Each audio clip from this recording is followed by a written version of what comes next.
हरे कृष्णा।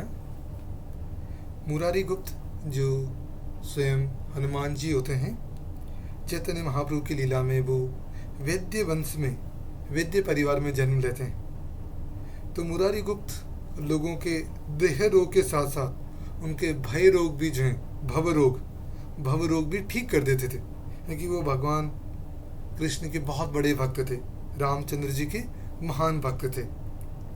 तो एक बार चैतन्य महाप्रभु मुरारी गुप्त के आंगन में जोर जोर से बोलते हैं, सूक वराह के भाव में, सूकर सूकर, और वो सूकर का वराह का रूप धारण कर लेते हैं और मुरारी गुप्त के कंधों पर चढ़ जाते हैं और दोनों काफ़ी देर तक उनके आंगन में नृत्य करते रहते हैं। और प्रतीकात्मक रूप से चैतन्य महाप्रभु एक छोटे से जल पात्र को उठा लेते हैं, जैसे वराह के रूप में भगवान कृष्ण ने इस पृथ्वी को अपनी सूंड पर उठाया और उसको बचाया, उसी प्रकार से उन्होंने एक छोटे से जल पात्र को चैतन्य महाप्रभु उठा लेते हैं। तो एक बार महाप्रकाश लीला के दौरान, जिसको कि सत प्रहरीय भाव भी कहते हैं, चैतन्य महाप्रभु 21 घंटे तक भाव के अंदर थे। तो वहाँ पर मुरारी गुप्त को जो है वो चैतन्य महाप्रभु रामचंद्र जी का दर्शन कराते हैं, क्योंकि चैतन्य महाप्रभु साक्षात भगवान कृष्ण है, सभी अवतारों के वो स्रोत हैं। तो सभी भक्तों की जो इच्छा होती है, उनकी इच्छाओं को पूर्ति करते हैं और उनको जो भी उनका इच्छा थी वो दर्शन उनको कराते हैं। तो मुरारी गुप्त को वो रामचंद्र जी के रूप में दर्शन देते हैं।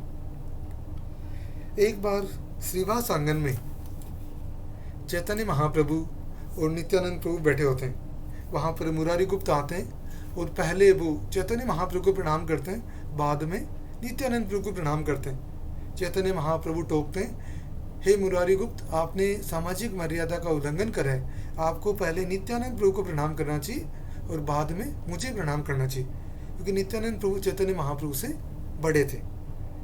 तो चैतन्य महाप्रभु की कृपा से मुरारी गुप्त को नित्यानंद प्रभु के पद और उनकी महिमा का ज्ञान होता है और अगले दिन मुरारी गुप्त पहले नित्यानंद प्रभु को प्रणाम करते हैं और बाद में चैतन्य महाप्रभु को प्रणाम करते हैं। एक बार शिवानंद सेन चैतन्य महाप्रभु को बहुत सारा प्रसाद अर्पित करते हैं और वो जो प्रसाद होता है वो घी में बना होता है, बहुत ज़्यादा घी के अंदर बना होता है। तो चैतन्य महाप्रभु बीमार हो जाते हैं और वो जो है मुरारी गुप्त जो कि वैद्य होते हैं उनके पास जाते हैं।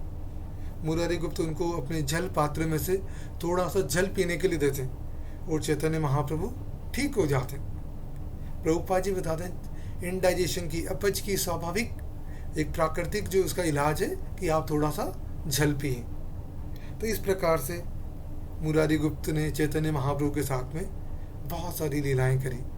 हरे कृष्णा।